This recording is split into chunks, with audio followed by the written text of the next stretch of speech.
C'est avec une très grande joie d'entrer dans votre foyer aujourd'hui. Nous sommes arrivés au moment où nous allons écouter ensemble l'enseignement qui porte quel numéro déjà? C'est le numéro 1, notre enseignement d'aujourd'hui. Après une pause assez longue, nous allons avancer dans la suite de l'enseignement. Le titre de l'enseignement d'aujourd'hui concerne le Dieu d'Abraham. C'est quel livre qui parle de lui? Vraiment? Est-ce que c'est le Coran de l'islam? Ou bien le Sefer Torah juif? Voilà ce que nous allons voir ensemble pour aujourd'hui. Je précise bien que notre enseignement porte le numéro 1 pour aujourd'hui, c'est-à-dire un nouvel enseignement que nous allons suivre ensemble selon les directives de Yahushua. Gloire éternelle à lui. Premièrement, je réitère mes salutations pour vous qui m'écoutez et je vous souhaite le meilleur pour vous qui suivez déjà la parole et l'enseignement en ce moment. Nous sommes arrivés au moment où nous allons avancer dans cet enseignement numéro 1 pour aujourd'hui, que vous allez suivre avec moi, l'ambassadeur de Yahushua, Ziadia Elia. C'est moi qui est avec vous en ce moment, que vous voyez en image, et ma voix, vous êtes déjà habitué à l'écouter de manière habituelle. Et je répète encore le titre de notre enseignement. Où est-ce qu'on peut trouver la vérité? C'est dans quel livre qui parle vraiment du Dieu d'Abraham? Car là, on parle vraiment du livre juif. Pourquoi je parle du livre juif qu'on appelle le Sefer Torah? Et il y a aussi le livre du Coran. Pourquoi Elia parle du livre juif, du Sefer Torah, ainsi que du Coran? Car chacun parle du Dieu d'Abraham, chacun des deux livres, alors que chacun aussi a sa version et leur langage.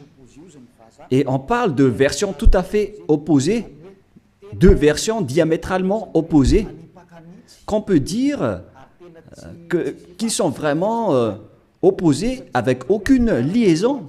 Car par exemple, le nom du Dieu d'Abraham dans le Sefer Torah juif, c'est Yahva. Voilà ce qu'on voit dans le Sefer Torah juif. Et lorsque vous regardez dans le Coran, vous voyez que c'est Allah qui est écrit dedans. Donc, c'est clair que la question doit se poser, lequel des deux est le vrai? Car chacun a sa propre version. Et qui est-ce qu'on doit suivre si on regarde et si on écoute? Mais pour les personnes qui ne se cassent pas la tête avec le salut, ils disent que ça va de soi. Mais si vous cherchez vraiment le chemin vers le salut, vous voyez bien que ce schéma est différent. L'autre est vrai et l'autre est faux. C'est pourquoi la question, quel est le vrai livre en ce moment? Car dès le commencement, je vais vous préciser, et en même temps, je regarde un peu les téléphones, ainsi que les applications, car je vais lire le Coran à travers une application. Et donc, nous allons d'abord voir que ils reconnaissent bien, quoi déjà? Ils reconnaissent bien l'existence de quoi déjà? Du Sefer Torah. Ils reconnaissent bien l'existence du Sefer Torah, le livre du Coran. Le livre du Sefer Torah, c'est le livre juif. Nous allons d'abord lire cette parole, car si l'on veut faire le rapport avec ces deux paroles qui sont différentes, alors que le Coran reconnaît bien le Sefer Torah juif, le Sefer Torah appartient aux Juifs israéliens. Et le Coran précise bien qu'il reconnaît l'existence du Sefer Torah selon le livre du Coran, Ali Imran 3. Nous allons regarder ensemble Ali Imran 3. Et vous pouvez directement afficher, mais moi en même temps je vais rechercher un peu. Ali Imran 3.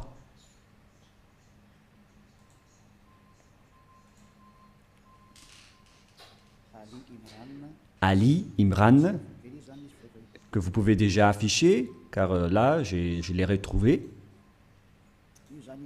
Le voilà. Ali Imran 3. Et nous regardons ensemble vers l'écran. Il y a donc une langue arabe et après, il y a la traduction. Il a fait descendre sur toi le livre avec la vérité. Confirmant le livre descendu.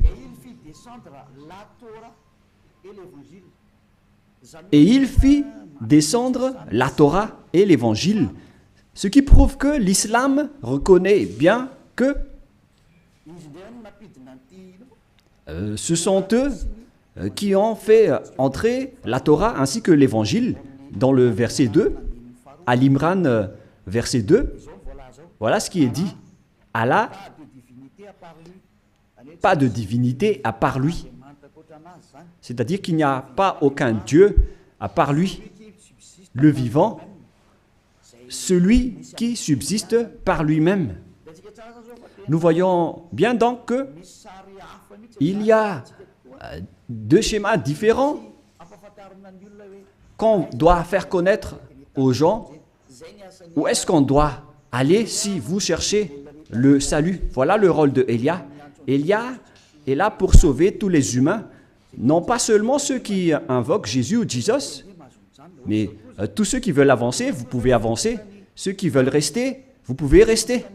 Et c'est pareil aussi avec l'appel aux islamistes pour leur demander de regarder la vérité, car votre livre reconnaît bien l'existence du Sefer Torah juif et ils disent que c'est leur Dieu même qui l'a fait entrer.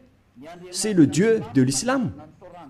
C'est vraiment grandiose ce qu'il dit en disant que c'est le Dieu de l'islam qui a fait entrer le Sefer Torah juif ainsi que l'Évangile, le Nouveau Testament, dans lequel il y a l'histoire du Fils de Dieu qui figure dans la Sainte Écriture juive, que les islamistes ne reconnaissent pas du tout en disant que le Fils de Dieu n'existe pas car Dieu n'a pas du tout enfanté. Voilà notre problème.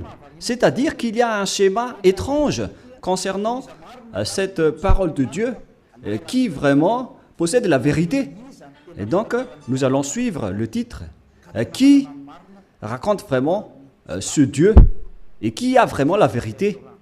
Est-ce que c'est dans le Coran de l'islam ou c'est dans le Sefer Torah juif? Car ce sont les deux schémas opposants et qu'on doit confronter. Ce n'est pas qu'on va faire combattre le livre, mais on doit regarder la vérité à travers la parole. Et donc c'est clair que le Dieu de l'islam, selon eux, c'est lui qui a donné le Torah ainsi que le Nouveau Testament, la bonne nouvelle dans l'Évangile où il y a Yahushua, mais qu'ils ont changé au nom de Isha. Et les faux chrétiens l'ont changé en Jésus ou Jesus. Et certains nous demandent, est-ce que vous êtes chrétien? Moi, je réponds directement, nous ne sommes pas chrétiens. Car le Christ, plusieurs gens l'ont déjà changé en autre sens. Élia n'est pas chrétien. Élia suit Yahushua qui est l'élu. C'est celui que je suis. Voilà. Mais le Christ, le nom du Christ est déjà détruit. Et nous, on n'entre plus dans ce genre de choses étranges. Mais le vrai, le bien et le pur, c'est de suivre Yahushua, l'élu. Nous allons encore entrer dans ce sujet prochainement, mais on va dire d'abord que le livre de l'islam reconnaît Yahushua, mais ils ont juste changé son nom en Isha. Nous allons voir ça après. Mais dès le commencement, on voit bien que le Coran, ils reconnaissent bien le Sefer Torah juif. On parle ici du livre du Coran de l'islam. Donc là, c'est clair. Nous allons encore rajouter un autre verset. On va rajouter pour que ça soit bien complet dans vos écrits, nous allons encore lire dans le livre de Al-Maïda, qui s'écrit Al-Maïda. Al-Maïda 44. Nous allons aussi lire Al-Maïda 44, que je vais encore rechercher un peu.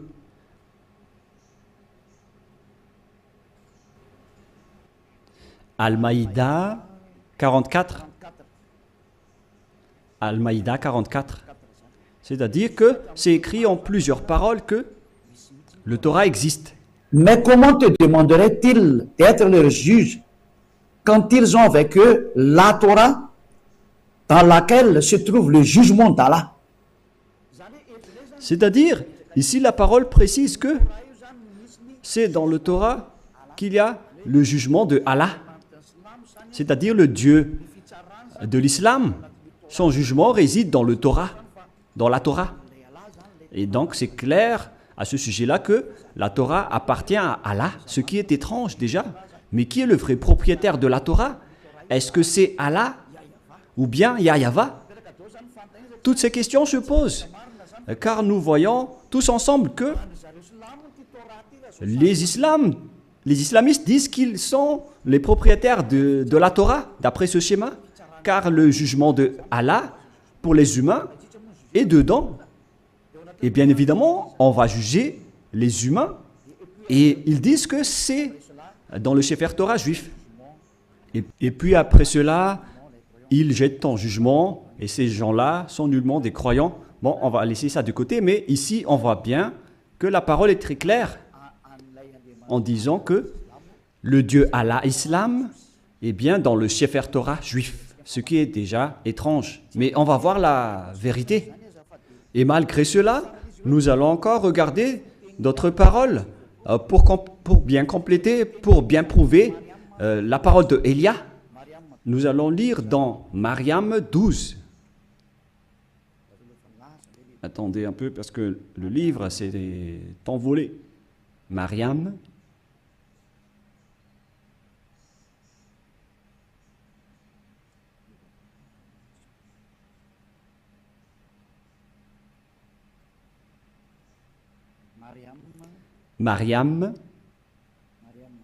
Mariam 12.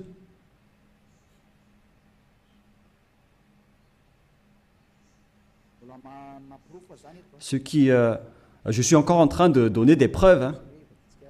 Allez-y, affichez pour qu'on le lit, les techniciens. Oh Yahya, tiens fermement au livre, la Torah. Nous lui donnâmes la sagesse alors qu'il était un enfant. Ici donc, cette personne qu'on parle ici, on lui a dit de bien tenir le livre de la Torah qu'on lui a donné avec la sagesse. On lui a donné la sagesse dès son enfance. C'est-à-dire que c'est bien précisé dans le livre d'Islam, et c'est incontestable qu'ils reconnaissent l'existence du Sefer Torah juif. Alors, si l'on a vu tout cela, maintenant, on va regarder qui est vrai. Est-ce que c'est le Sefer Torah juif qui sont aux Juifs israéliens? Ou bien est-ce que c'est le Coran des Arabes? Lequel est le vrai? Et donc, nous devons revenir aux dates pour regarder la vérité. Quelles sont les paroles concernées ainsi que les dates? Premièrement, la date du Sefer Torah était vers l'année moins 2000. Et d'ailleurs, après, il a été distribué dans le synagogue selon les chercheurs et les historiens de Wikipédia. Vers l'année moins 1000, on a distribué déjà le Sefer Torah dans les synagogues. Voilà ce que les chercheurs ont dévoilé. Et d'ailleurs, les autres chercheurs peuvent penser à cela pour prouver la parole de Élia. Donc ici, on dit que l'existence du Sefer Torah était déjà vers l'année moins 2000. Nous allons donc voir l'histoire du Sefer Torah dans Wikipédia dans les autres encyclopédies humaines. Voilà donc un autre livre que j'ai sélectionné parmi les livres des chercheurs. En fait, ils sont plusieurs, ces chercheurs, qui ont sorti cette déclaration que j'ai extrait de leur livre. C'est dans l'ancien hébreu alphabet chart. Voilà son titre. Ancien alphabet hébreu chart. Le voilà. C'est en hébreu. Voilà les alphabets hébreux. Et il précise les dates. C'est en quelle année la date, sa date de parution. Voilà donc la date. Ça a été utilisé entre moins 2000 avant Yahushua et moins 1000 avant Yahushua. C'est-à-dire que ça a été utilisé avant l'année moins 2000 jusqu'à l'année moins 1000 avant l'an 0. C'est-à-dire que le Sefer Torah juif, selon ce que tout le monde connaît déjà, notamment les savants, ils connaissent tout cela, mais moi j'ai sélectionné spécialement cela dans Ancien Hébreu Recherche Chapter. C'est-à-dire que les Hébreux ont fait des recherches avec leurs savants pour sortir cet article que ça a été utilisé vers moins 2000, qu'on a utilisé l'alphabet hébreu, colonne 1 utilisé dans l'ancienne époque, colonne 2 vers moins 1000 jusqu'à moins 100, et colonne 3 utilisée depuis moins 400 jusqu'à plus 100. Voilà donc. Alors, on voit bien que c'était utilisé vers moins 1000 jusqu'à plus 100, mais pas moins 100 pour la deuxième. Ici, on voit clairement que c'est depuis l'année moins 2000 que le Sefer Torah juif a déjà existé. Nous allons encore donner une deuxième preuve, toujours sur Wikipédia. Sur Wikipédia, ils disent, concernant la distribution du Sefer Torah juif, lorsqu'ils l'ont sorti, c'est dans Wikipédia que nous allons le lire. Voilà ce qui est dit dans le don du Sefer Torah. Don du Sefer Torah. C'est où déjà? Voilà. Le don des nouveaux Sefer Torah à la synagogue est souvent l'occasion d'une fête joyeuse avec des chants, danses et prières. Cet usage remonte au premier temple. On parle ici à l'époque où le temple de Jérusalem n'était pas encore détruit, vers 1000 avant Yahushua. Mais le vôtre, ce n'est pas cohérent. Hein. Voilà. C'est-à-dire que ça a déjà existé depuis l'année moins 1000 concernant la distribution du Sefer Torah dans les synagogues. Les synagogues, ce sont des genres de petites églises. Si on compare avec le royaume de Yahushua, ce sont les VP, les petites églises régionales, etc. Et donc, ils ont distribué le Sefer Torah depuis l'année moins 1000 dans les synagogues. C'est-à-dire, c'est depuis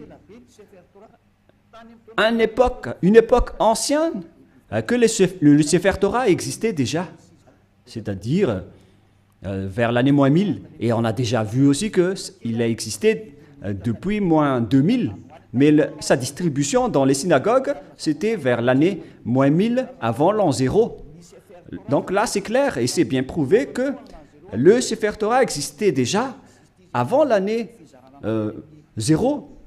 Et vers l'année moins 1000, on l'a distribué dans les petites synagogues, dans les petites églises. C'est incontestable alors qu'il est très ancien. Et nous allons ensuite regarder concernant le Coran de l'islam. Et si je vous dis tout ça, c'est par amour pour vous les humains, avant votre anéantissement. Élia vous dit de vous retourner. Il n'y a plus rien à faire pour votre terre. Sa destruction est arrivée. Et moi je dis à tous les humains de revenir vers le propriétaire de cette terre qui va être détruit, car vous ne pouvez plus l'empêcher en ce moment, c'est déjà en cours. Et si vous ne... tant que l'histoire ne vous frappe pas, alors sachez, vous tournez. C'est pourquoi ce salut en sauve tout le monde, sans exception, pour que personne ne soit plus trempé. Car les pécheurs ont été tous trempés. Et on est en train de sauver les pécheurs pour que vous ne péchez plus. Et les gens qui sont avec Élia ne pêchent plus. Est-ce que vous ne désirez pas ça? L'objectif de prier, c'est de ne plus pécher. Mais si vous êtes encore pécheur, n'espérez pas d'aller vers le Dieu d'Abraham. Les pécheurs n'iront jamais auprès du Dieu d'Abraham. Vous êtes en train d'être baratiné par les gens. Vous seriez perdu en enfer et dans le lac du feu. Voilà votre finalité. Alors faites bien attention. Et là, maintenant, on va voir à quel moment le Coran de l'islam a existé. Toujours dans le livre du Coran que nous allons prendre sur Wikipédia, date de parution. Le livre de l'islam a été proclamé vers l'année plus 612. Plus 610 jusqu'à 632. Proclamé de 612 jusqu'à 632. Et il y avait eu une autre édition après 632, 634, etc. C'est-à-dire qu'il a existé aux alentours de l'année 612 concernant l'existence du Coran de l'islam. Ce n'est pas le Coran juif, mais c'est le Coran de l'islam, c'est-à-dire aux musulmans. Donc, il s'agit d'un livre récent qui est différent du livre juif. C'est vraiment un livre différent. C'est pourquoi le nom de leur Dieu n'est pas pareil que le nom du Dieu juif. Le nom du Dieu juif qui est Yahva et le nom du Dieu de l'islam c'est Allah. Alors lequel on doit choisir? Car chacun dit qu'il connaît la Torah. Et si vous avez vu cette date, bon, donc moi je vais bien le montrer pour démontrer l'originalité de l'histoire du Coran. Et il y a encore plusieurs histoires, mais on va voir un peu en bas les paroles divines, les créations musulmanes, etc. Et ici, on voit en bas la date de parution que je vous ai montré tout à l'heure. Date de parution proclamée de 610 à 612 jusqu'à 632. C'est-à-dire vers l'année 610. Voilà l'existence du Coran. C'est incontestable. Tout le monde le connaît.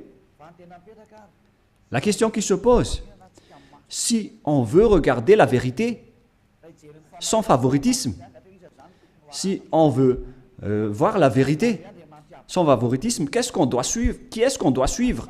Car les deux livres parlent du Dieu d'Abraham et ils reconnaissent tous le Dieu d'Abraham. Et lorsqu'on a regardé les dates, la date du Sefer Torah était vers l'année moins 2000, son existence.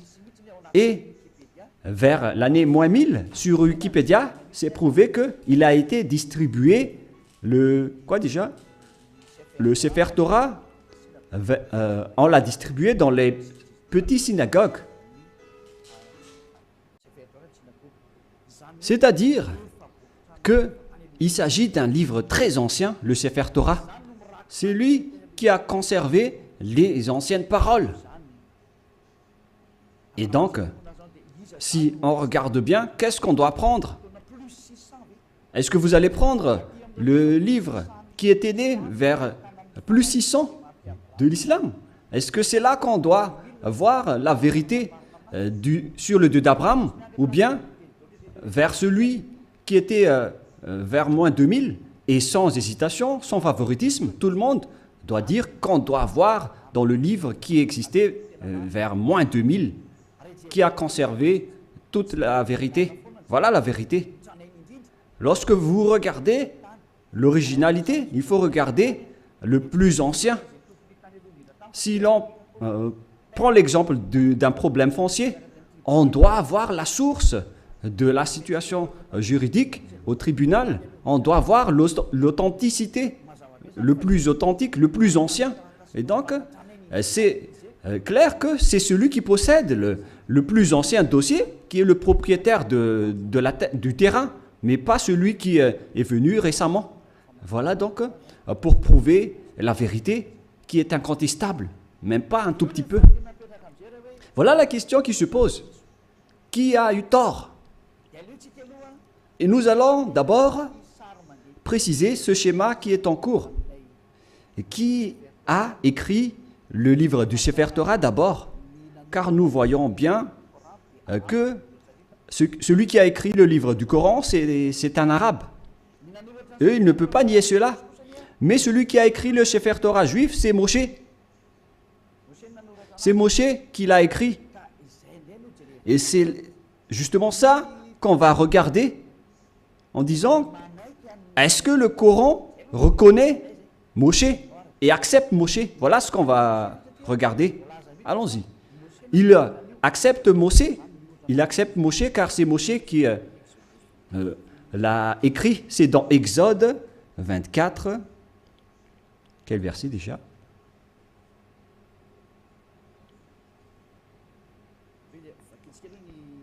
Nous allons d'abord lire sur Wikipédia. Nous allons lire sur Wikipédia concernant le livre de la Genèse pour voir qui l'a écrit.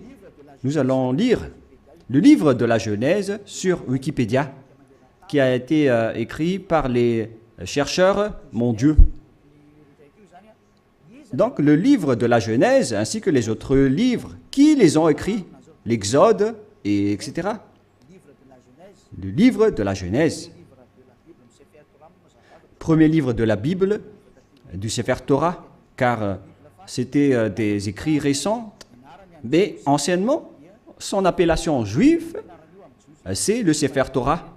Et ça n'a pas changé ce nom juif, mais ce sont les autres nations qui l'ont changé en Bible. On parle ici du Sefer Bereshit, le commencement ou la Genèse. L'auteur traditionnel, ils l'ont précisé ici que c'est Moïse qui l'a écrit. Et il y a aussi d'autres auteurs avec d'autres remarques concernant d'autres auteurs anonymes. Mais Moshe a donc regroupé les écrits et qui les a conservés dans un seul livre. La raison, c'est que Moshe a reçu l'ordre de les écrire et Moshe les a écrits. Nous allons lire cette histoire dans le livre du Sefer Torah juif, dans le livre d'Exode, chapitre 24. Moshe a eu la parole qu'il devait écrire les paroles de Yahvé. Exode, chapitre 24, verset 4.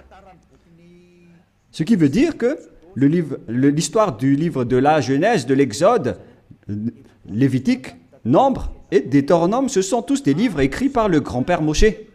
Moshe écrivit toutes les paroles de Yahvé. Puis il se leva du bon matin, il bâtit un autel au pied de la montagne et dressa 12 pierres pour les 12 tribus d'Israël. C'est-à-dire que c'est Moshe qui a écrit le Sefer Torah.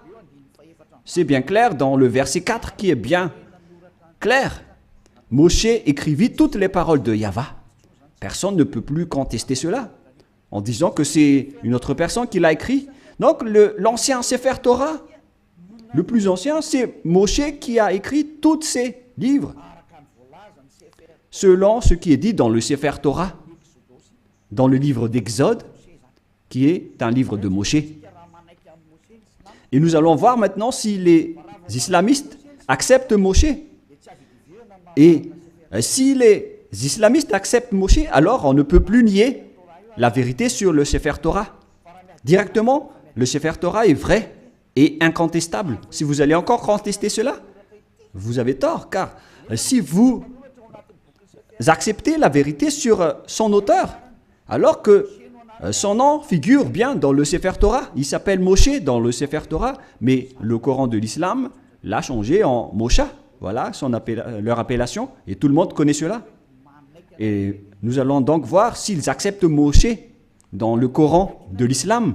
Si une fois vous l'acceptez, et nous allons le voir ensemble, alors il faut que vous vous tournez vers la vérité. Voilà la sagesse. Il faut aller vers la vérité. Le rôle de Elia est d'expliquer, de prouver. Si vous ne voulez pas écouter, tant pis pour vous. Mais mon rôle, c'est d'expliquer, de prouver, comme j'ai prouvé aux personnes qui appellent Jésus en disant que vous avez tort. Regardez-vous, vous êtes pécheurs.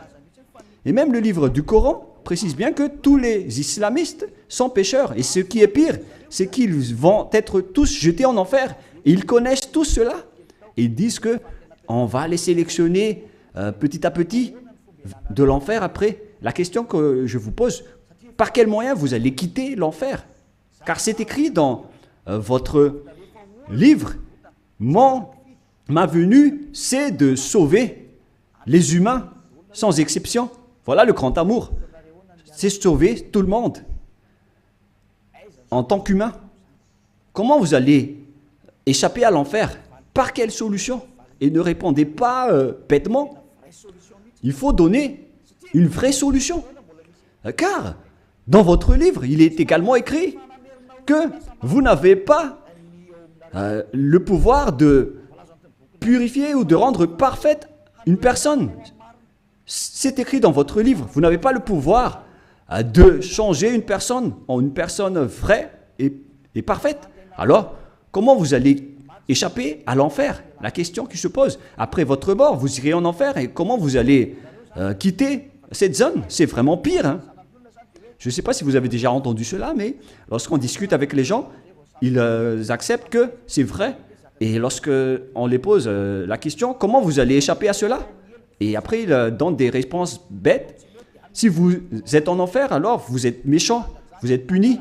C'est là que les adultères, les voleurs, les idolâtres, ils vont être jetés en enfer et dans le lac de feu et de soufre. Mais dans le livre de Sefer Torah juif, il est dit que si quelqu'un est jeté là-bas, il ne pourrait plus y échapper. Souvenez-vous bien de cela. Donc, on va voir maintenant que est-ce que le Coran accepte Moshe ou Moïse pour les catholiques romains et les protestants. Pour les protestants, Moshe. Pour le Sefer Torah original, c'est Moshe. Et pour le Coran de l'islam, c'est Mosha, mais c'est le même. Nous allons donc chercher cette parole. Est-ce que le Coran accepte les prophètes? Voilà ce qu'on va lire en premier. Et nous allons bien lire que les islamistes acceptent les prophètes dans le livre d'Al-Baqarah 39. Nous allons devoir préciser un peu la recherche sur Al-Baqarah 39. Veuillez patienter un tout petit peu car je suis en train de rechercher. Al-Baqarah. Quel verset déjà? Quel chapitre? 39, 36, 37, 38, 39.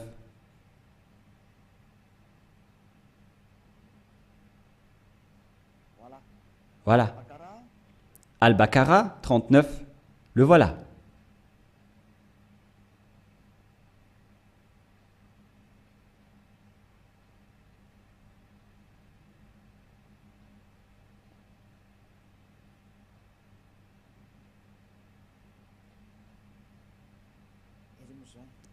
Où il est passé déjà? Voilà. Nous allons lire à partir du verset 38 et 39. Nous dîmes, descendez d'ici, vous tous, toutes les fois que je vous enverrai un guide, c'est-à-dire lorsqu'ils vont envoyer un guide parmi vous pour vous guider, celui qui vont les suivre n'auront pas de crainte ou de terreur, etc. Voilà. Verset 39. Et ceux qui ne croient pas à nos messagers, quiconque ne croit pas à nos messagers, c'est-à-dire leurs prophètes, et traitent de mensonges nos révélations. C'est-à-dire que c'est de la mensonge qu'ils ont transmis aux messagers. Ce sont des gens du feu, ceux qui contredisent nos prophètes, où ils demeureront éternellement. Donc, s'ils n'acceptent pas les prophètes, la parole des prophètes, vous allez être mort en enfer à jamais. C'est-à-dire qu'on doit accepter les paroles des prophètes. Alors, on sait bien tous qu'il n'y a pas de prophète plus ancien que Moshe, notamment en termes de prophète israélien. Et nous allons voir à propos de ce schéma. Voilà, premièrement. Et nous allons encore regarder dans Al-Baqarah 98. Al-Baqarah 98, qu'est-ce qui est dit ici? Nous allons avancer petit à petit. Voilà.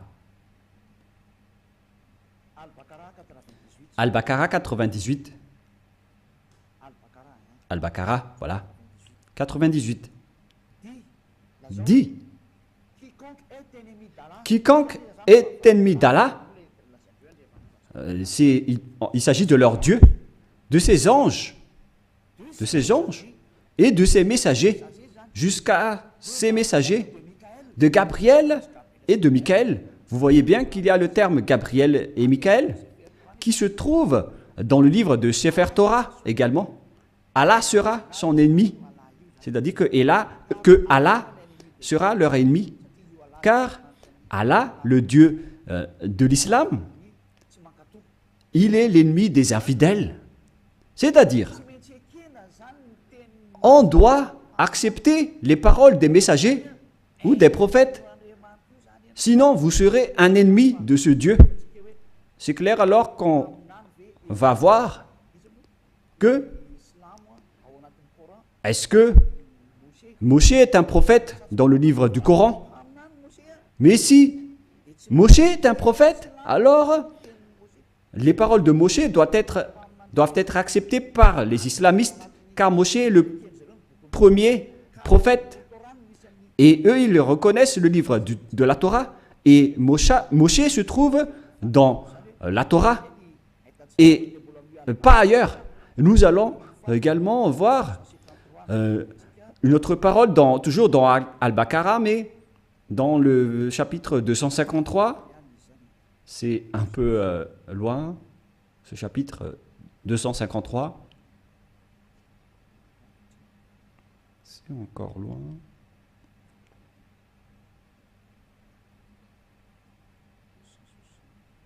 « 260, nous allons revenir un peu, nous allons un peu trop loin. Là, on est en train de trop rechercher. 200 et combien? J'ai dit déjà? «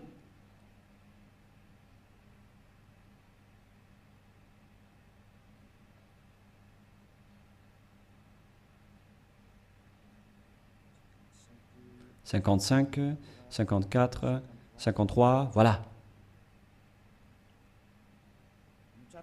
Écoutez bien ceci. Parmi ces messagers, nous avons favorisé certains par rapport à d'autres. Il en est à qui Allah a parlé, vous savez. C'est-à-dire, parmi les prophètes et les messagers, il y a des hauts gradés par rapport aux autres.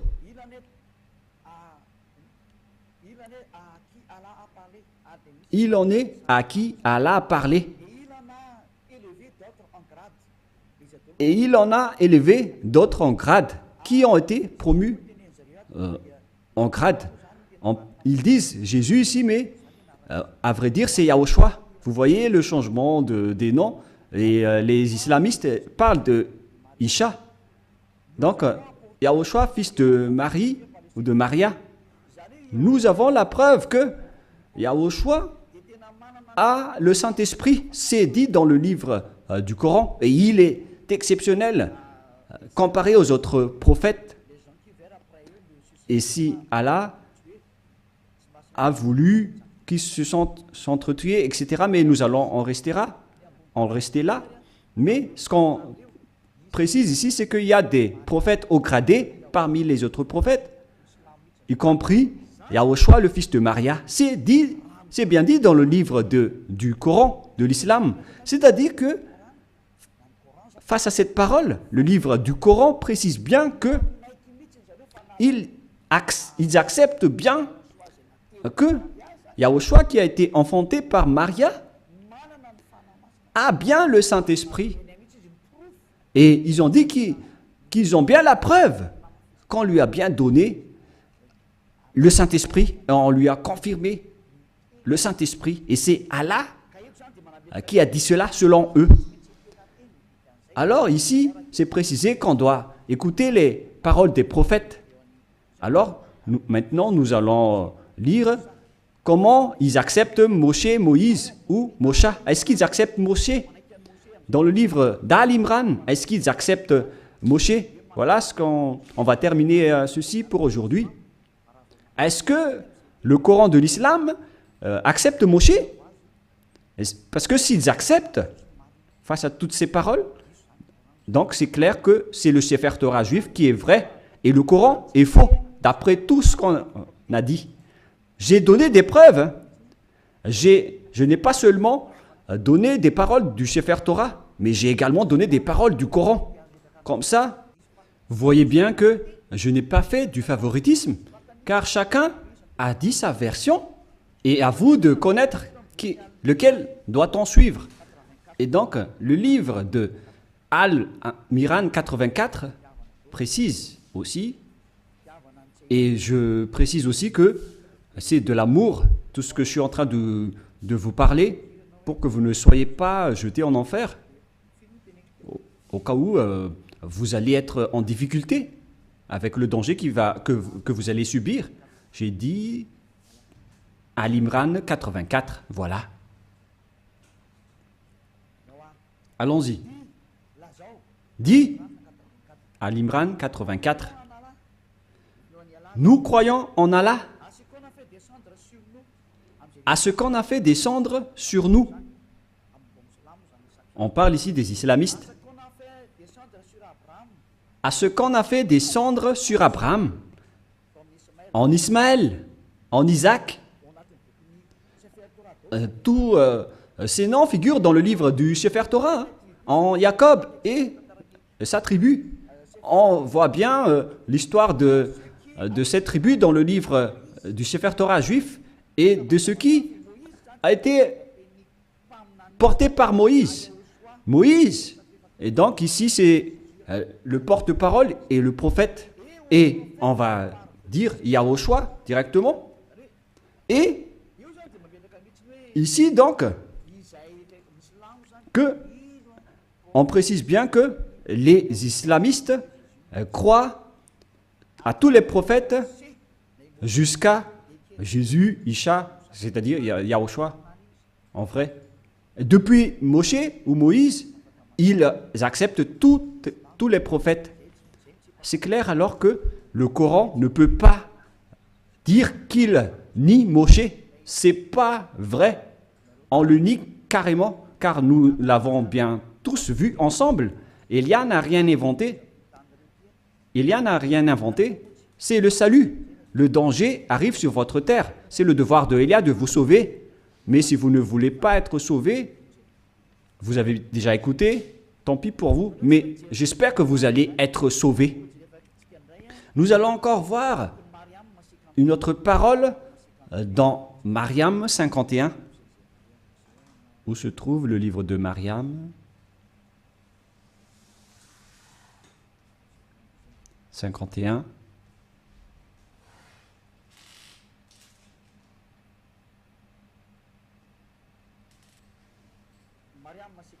Mariam 51.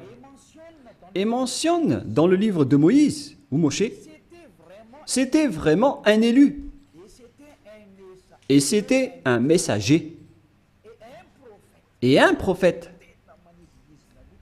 Les islamistes exigent bien et précisent qu'il faut bien marquer que Moïse ou Moshe C'était vraiment un élu. Il faut bien donc marquer dans le livre de l'islam que Moïse ou Moshe ou Mosha, c'est un élu, c'est un porte-parole et c'est un vrai prophète, messager. Voilà. Il est également en même temps un élu, il a été choisi. C'est vraiment un élu. C'est un homme élu, alors ne le négligez pas. Voilà ce que ça veut dire. Vous voyez maintenant que les islamistes ne doivent plus nier. Car c'est bien dans leur Coran la vérité de Moshe. Et qu'est-ce que Moshe a dit? Car c'est Moshe qui va nous dire que c'est lui qui a écrit le livre de la Genèse. Nous allons aussi voir cette parole. Donc c'est clair que vous ne devez plus nier cela en disant qu'il y a des fausses paroles. Pourquoi vous allez contredire la parole de Moshe? Car la parole de Moshe est vraie et ça a déjà existé vers moins 1500. Comment vous allez encore pouvoir le nier? Vous voyez bien que c'est impossible. Directement, vous allez nier votre propre parole si vous niez les paroles de Moshe. C'est clair, donc, que vous devez revenir vers le Sefer Torah juif si vous voulez être sauvé. Si vous ne voulez pas revenir là-bas, alors là, vous êtes frappé par votre propre parole. Je n'ai rien inventé. Lisez bien la parole. Il faut que nous allons encore rajouter une autre parole pour prouver dans Al-Baqarah 51. Al-Baqarah 51, nous allons lire.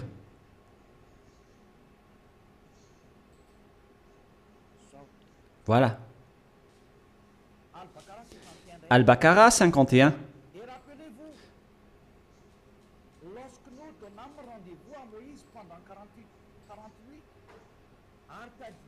Et rappelez-vous que lorsque nous avons donné rendez-vous à Moshe pendant 40 nuits, lorsqu'il était allé sur la montagne, puis en son absence, vous avez pris le veau. Il se tourne ici vers les Israéliens que, en l'absence de Moshe, vous avez pris le veau pour idole, c'est-à-dire un statut idole, et vous étiez injuste à l'égard de vous-même en adorant autre qu'Allah. Et donc, vous avez adoré un bœuf qui est injuste devant le Dieu de l'islam qu'ils appellent Allah. Vous voyez bien qu'on parle ici d'un sujet juif. Donc, les islamistes acceptent que Moshe était bien monté sur la montagne, alors qu'on voit cette histoire dans le Sefer Torah juif qui existait déjà vers moins 1500, qui est bien loin comparé au livre du Coran qui a existé vers plus 600. Les dates ne sont pas vraiment du tout, ne sont pas du tout proches. Et si on écoute tout cela, on doit bien penser, est-ce que on doit nier encore le Sefer Torah juif et pour confirmer que les paroles de Moshe sont incontestables?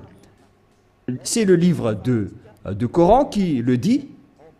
Je n'ai rien inventé. Nous allons encore regarder une autre dernière parole dans le livre de An-Nisha 163. An-Nisha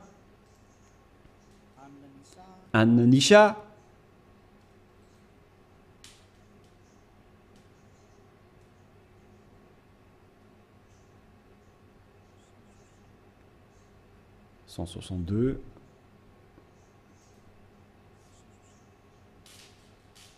Là, c'est 160 et combien?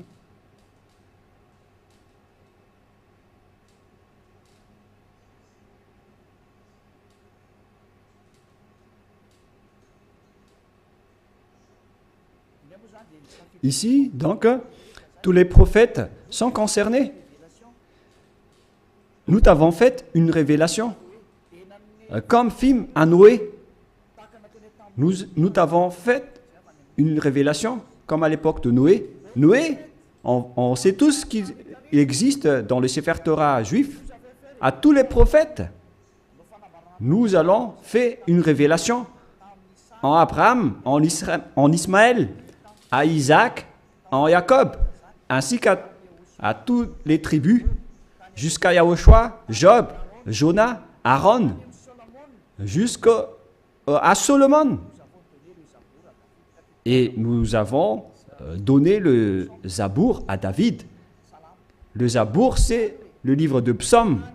C'est-à-dire que même le Coran de l'islam reconnaissent et acceptent le Zabour ou psaume, Z-A-B-O-U-R. Les islamistes acceptent le livre de Solomon, le livre d'Aaron, le livre de Jonas, prophète, le livre de Job, le livre de Yahushua. Alors que toutes ces histoires, on les voit dans le Sefer Torah juif vers l'année moins 2000, jusqu'à moins 1500. On a vu jusqu'à moins 1000. On a vu toute cette histoire. Donc, le Coran de l'islam accepte le Sefer Torah juif. Qu'est-ce qui est dit par le grand prophète dedans? L'élu qui n'est autre que Moshe. Moshe a dit que c'est moi qui a écrit le livre du Sefer Torah. Et nous allons revenir à ce que je vous ai donné tout à l'heure dans Exode 24, 4. Moshe dit ici dans Exode 24, 4. Moshe écrivit toutes les paroles de Yahva. Celui qui est invoqué par Moshe dans le Sefer Torah, c'est Yahva, mais pas Allah. Voilà une première erreur. Car Moshe existait déjà vers l'année 1500, qui est déjà très ancien. Je n'ai pas encore donné la date de naissance et d'apparition de Moshe. Et dans ce livre, tout le monde le connaît. Ce n'est pas une nouvelle chose pour vous. Voilà donc l'histoire de Moshe, le Moïse historique comme titre. On parle de l'histoire de Moshe selon les chercheurs. Par conséquent, nous allons lire directement. Moïse, selon la Torah, a vécu 120 ans, serait né en 1560 avant l'ère commune et serait mort en 1440, c'est-à-dire vers l'année moins 1500 que Moshe a existé selon l'histoire des chercheurs. Nous n'allons pas chercher et approfondir à ce sujet, mais si on va faire la recherche, on va trouver cette date de moins 1500. Et si vous allez dire, est-ce que vous avez déjà fait la recherche? Oui, mais c'est une longue histoire que nous n'allons plus y revenir. Mais là, on voit bien que Moshe était déjà né avant tous les prophètes arabes, car selon eux, c'est dans le Sefer Torah que tout a été dit. Et le Sefer Torah a été écrit par Moshe. Et lorsque Moshe l'a écrit, il a dit, vous ne pouvez pas ajouter ou retrancher les paroles. Faites attention car ce sont les ordonnances de votre Dieu, le Dieu des Juifs. Et le Dieu de Moshe, il a bien expliqué que le Dieu de Moshe, vers moins 1500, et le Dieu d'Abraham, vers moins 2000, c'est bien clair que leur Dieu, c'est Yahva, qui est écrit dans le Sefer Torah. Nous allons donc lire la parole de Dieu, la parole de Moshe, dans le Sefer Torah juif, qui a dit qu'il ne faut pas ajouter ou retrancher les paroles. Deutéronome 4.2, c'est un livre de Moshe. Et Moshe est l'élu, le prophète et le messager. Alors il ne faut pas s'opposer aux paroles de Moshe. Nous allons lire Deutéronome 4, Deutéronome chapitre 4, excusez-moi, versets 1 et 2. Maintenant, Israël, écoute les lois et les ordonnances que je vous enseigne. Mettez-les-en en pratique. On a fait porter la parole à Moshe, venant du cher père Yahva. Israël, écoute les lois et les ordonnances que je vous enseigne, mettez-les-en en pratique afin que vous viviez et que vous entriez en possession du pays que vous donne Yahva, le Dieu de vos pères. Alors il faut que Israël suit cette parole. Le Dieu d'Israël, donc c'est un Dieu des Juifs, mais pas des Arabes. la parole est réservée aux Israéliens, ainsi qu'à ceux qui veulent être sauvés. Et si vous voulez être sauvés, rapprochez-vous du Dieu d'Abraham dans le Sefer Torah juif, écrit par Moshe. Et le nom du Dieu de Moshe, c'est Yahva, que je vais faire sortir après. D'ailleurs, il est déjà écrit, que vous pouvez le voir en ce moment. Verset 2, qu'est-ce qui est dit? Vous n'ajouterez rien à ce que je vous prescris, selon le Dieu d'Abraham. Le Dieu d'Abraham qui a discuté avec Moshe, et qui l'a ordonné. Et après, Moshe a dit, dans le Sefer Torah, que les islamistes acceptent l'existence. Le Sefer Torah précise bien que vous devez observer les lois de Yahva, votre Dieu. Et donc, vous n'ajouterez rien. Et vous n'en retranchez rien aux paroles. Voilà ce qui est dit par le Dieu de Moshe. C'est-à-dire que toutes les paroles écrites par Moshe depuis le livre de la Genèse.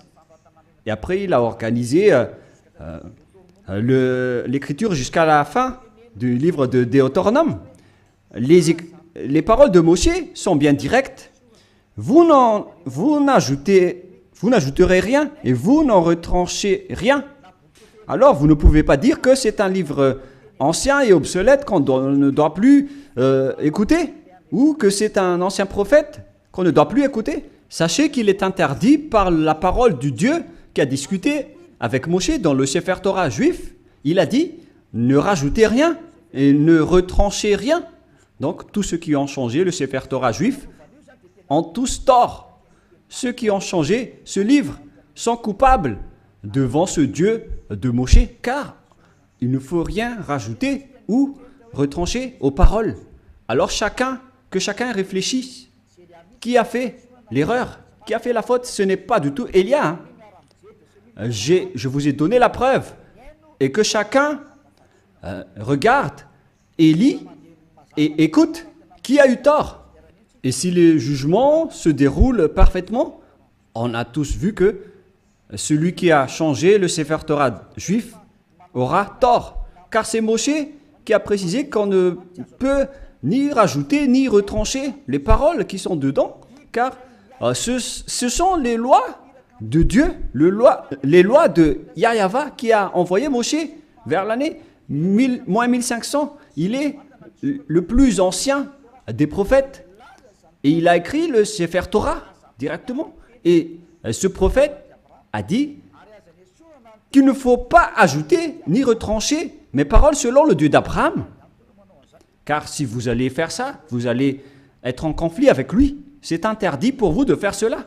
Alors que chacun réfléchisse pour ceux qui l'ont changé. Et je vais confirmer la parole de Moshe.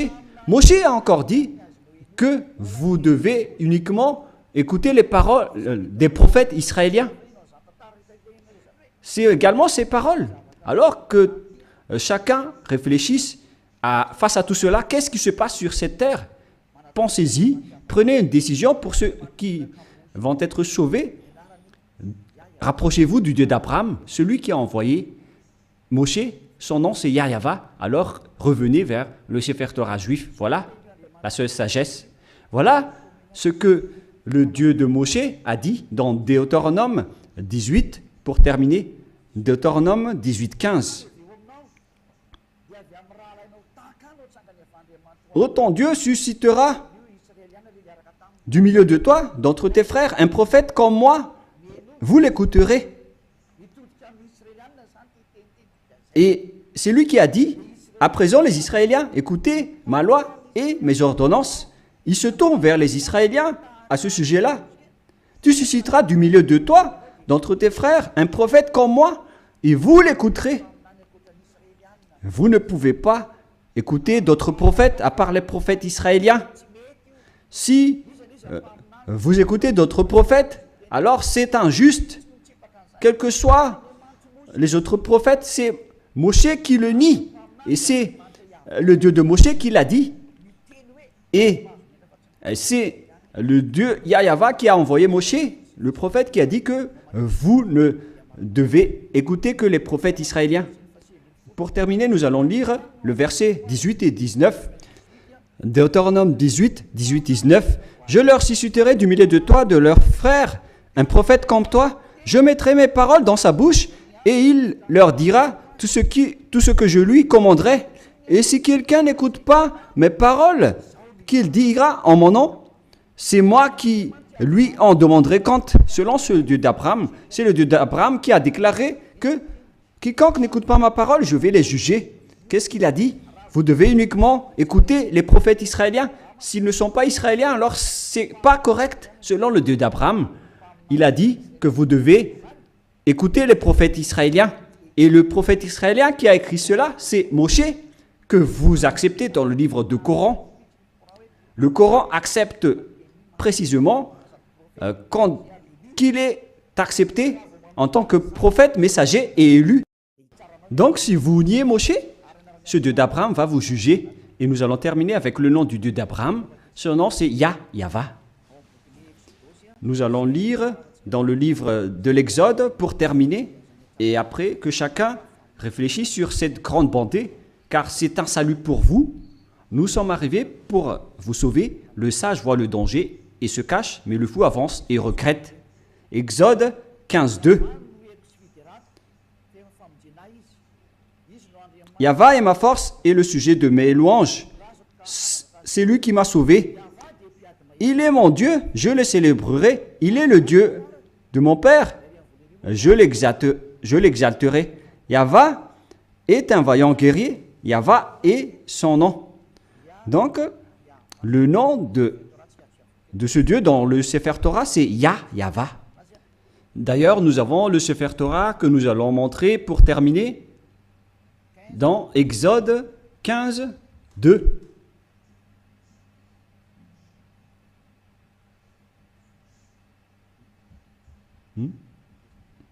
Qu'est-ce qui se passe?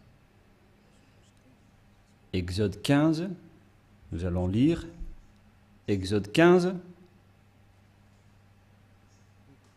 Voilà. Exode 15, 2. En hébreu, il est dit ici que Avzi Vzimrat Yah. Yah, c'est le nom de Dieu. Vaili, Ilishua, Evanvehu, Elohe, Alui, Varuminu. C'est Yah qui est son nom depuis le début. Et deuxièmement, Yahva, Ishmishchama, Yahva Shmo.